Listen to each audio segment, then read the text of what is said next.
አባታችን እግዚአብሔር ሆይ ድምጻችንን ከፍ አድርገን በአንድነት ለአንተ ክብርና ምስጋናን እናመጣልሃለን። አንተ ብቻህን ክብር ይገባሃልና ለአንተ ፈቃዳችንን አሳልፈን እንሰጣለን።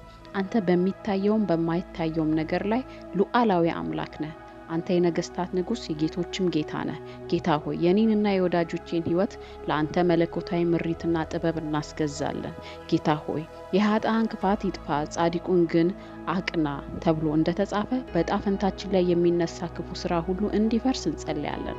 በአካባቢያችን ላይ ያለ እግዚአብሔር ያዘጋጀልንን ነገር ለማበላሸት የተደረገ የጥንቆላና የድግምት ስራ ዛሬ በእግዚአብሔር እሳት ይበላ። ቃል በዮሐንስ ምዕራፍ 16 ከቁጥር 13 ላይ እርሱ የእውነት መንፈስ በመጣ ጊዜ ወደ እውነት ሁሉ ይመራችኋል እንደሚል በሁሉም የህይወታችን ዘርፎች ውጤታማና ብቁ እንድንሆን መንፈስ ቅዱስ ኃይልን እንድትሰጠን እንለምንሃለን። በኢየሱስ ስም ህይወታችን ከዚህ ሰዓት ጀምሮ መሻሻል ይጀምር። እንዳናድግ እንቅፋት የሆነብን ነገር በኢየሱስ ስም ከህይወታችን ላይ ይነቀል። የፊተኛውን ነገር አታስተውሉ፣ የጥንቱንም ነገር አታስቡ። እነሆ አዲስን ነገር አደርጋለሁ፣ እርሱም አሁን ይበቅላል፣ እናንተም አታውቁትምን ተብሎ እንደተጻፈ ተአምራትና ድንቅ ምልክቶች በህይወታችን በኢየሱስ ስም ስልጣን መከሰት ይጀምሩ። በዙሪያችን ያለ የክፉዎች መሰዊያ በእግዚአብሔር ስም እሳት እንዲወድም እንጸልያለን። ህይወታችንን እግር በእግር የሚከታተሉ መናፍስት በጌታችን በኢየሱስ ክርስቶስ ስም ሽባ ይሁኑ። በመኝታችን ላይ ከመናፍስት ዓለም የሚላክ የሙት መናፍስት ህልምና ቅዠት በኢየሱስ ስም ከአእምሯችን ላይ ይፋቅ። ህይወታችንን እየተከታተለ የሚታገልና የሚያደነዝዝ የአጋንንት ኃይል በኢየሱስ ስም ስልጣን ስራው የተመታ ይሁን። እጥፍ ድርብ በረከት በመለኮታዊ ፍጥነት በኢየሱስ ስም ወደ እጃችን ይግባ። ከዚህ ሰዓት ጀምሮ ክብራችን እየጨመረ የልጁን የኢየሱስ ክርስቶስን መልክ እየመሰልን ከክብር ወደ ክብር መለወጥ ይሁንልን። መጽሐፍ በኢሳይያስ ምዕራፍ 53 ከቁጥር 5 ላይ እርሱ ግን ስለመተላለፋችን ቆሰለ፣ ስለ በደላችንም ደቀቀ፣ የደህንነታችን ተግሳጽ በእርሱ ላይ ነበረ፣ በእርሱ ቁስልኛ ተፈወስን ተብሎ እንደተጻፈ ተአምራታችንን በረከታችንን እንዳንበላ እንቅፋት ለመሆን የሚተጋ የበሽታ ኃይል በኢየሱስ ክርስቶስ ደም ይወገድ። የህይወታችንን መንገድ ለማበላሸት በእኛ ላይ የተነገረ የዘር ማንዘር እርግማን አሁን በልጁ ስም ኃይል የተሰበረ ይሁን። በቤተሰባችን ውስጥ ከመናፍስት ጋር ያለ ቃል ኪዳንን አስቦ በእኛና በልጆቻችን ላይ ሊሰራ የሚታገል ክፉ ኪዳኑ በኢየሱስ ስም ይፍረስ።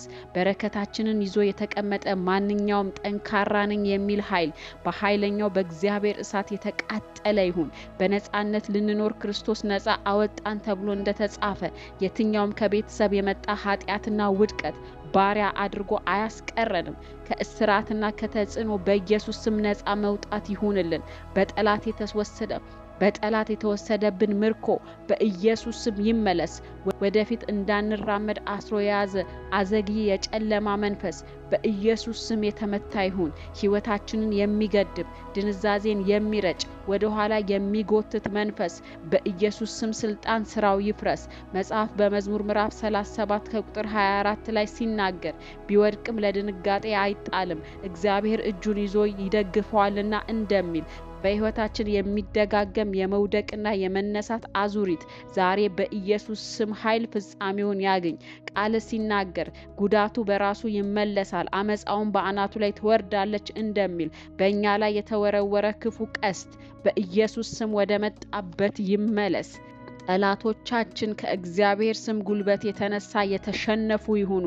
እግዚአብሔር በረከቱ በአንተ ላይ በጎተራ በእጅም ስራ ሁሉ እንዲወርድ ያዛል ተብሎ እንደተጻፈ በኢየሱስ ስም የእጆቻችን ስራ ይባረክ። ማንኛውም በእጃችን የነካነው ነገር ማበብ፣ መስፋት፣ መጨመር ይሁንለት።